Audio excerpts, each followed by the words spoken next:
কোথায়? এখন মাংস আলু ভাজা যাচ্ছে, এরপর মুরগি কষা হবে। মাংস আলুকে ভেজে নিই, আলুটাকে ভেজে নিয়ে তারপর কষা হবে। পিকনিক হচ্ছে, আর জায়গাটা কিন্তু আমরা আজকে রাতে পিকনিক যে হচ্ছে সাহেবখালী। সাহেবখালী কী জায়গার নাম বাবু বল? 5 নম্বর সাহেবখালী। সাহেবখালী 5 নম্বর, বাংলাদেশ বর্ডারের গায়ে। এই এই বাড়ির পেছনে নদী, ওপারে বাংলাদেশ, এপারে ইন্ডিয়া, আর একদম ইন্ডিয়ার বাংলাদেশের বর্ডারের গায়ে এসে আমরা পিকনিক করছি।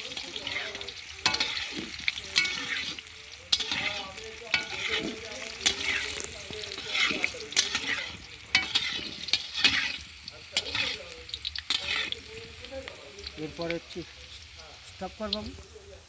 এইবারে হচ্ছে আমরা মাংসটা কষবো, এই মাংস ঢালা হবে এবারে। দেশি মুরগি ঢেলে দিলাম, আদা রসুন পেঁয়াজ সব একসঙ্গে মেশানো আছে।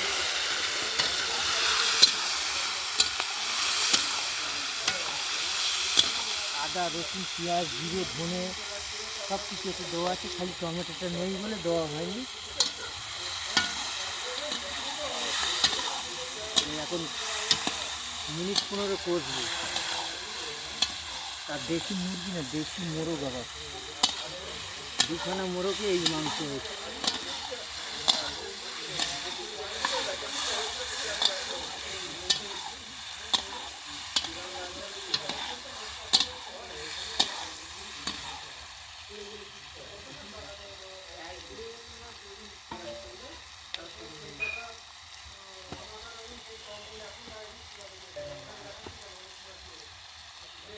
এই যে আলুগুলো লাল লাল করে ভেজে নেওয়া হয়েছে। এখন এটা মিনিট 15 কষি। স্টকটা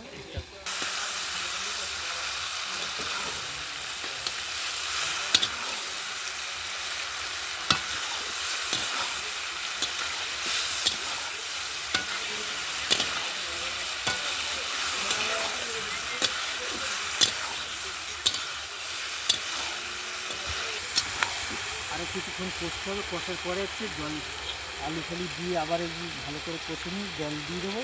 জলটা শেষ হয়ে যাবে, আর ভিডিওটা বেশি বাড়াচ্ছে না, এখানে শেষ করলাম। শেষ করলাম।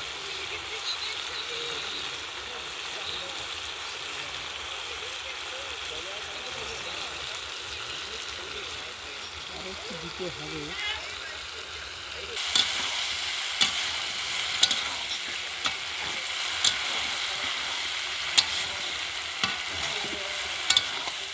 দাদু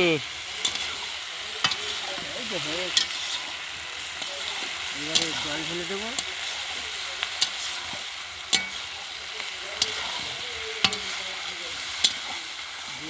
আল সমেত মিলে এই একটা মজা, যে হচ্ছে তেল বেরায়।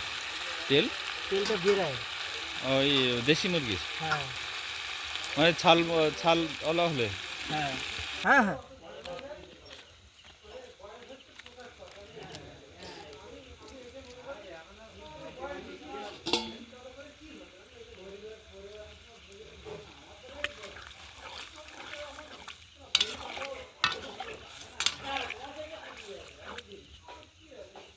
যদি এতে তাও কম হয় তখন দেখা যাবে কি।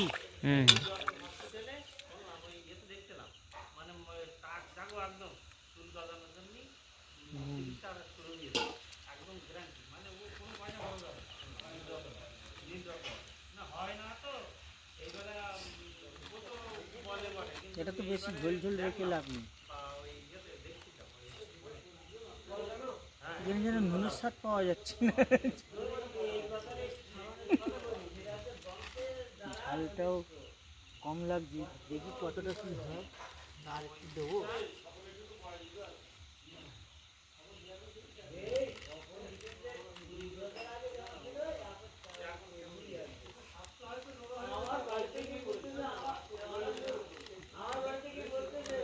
সব তো বড় বড় লোক, বাচ্চা তো আর নেই।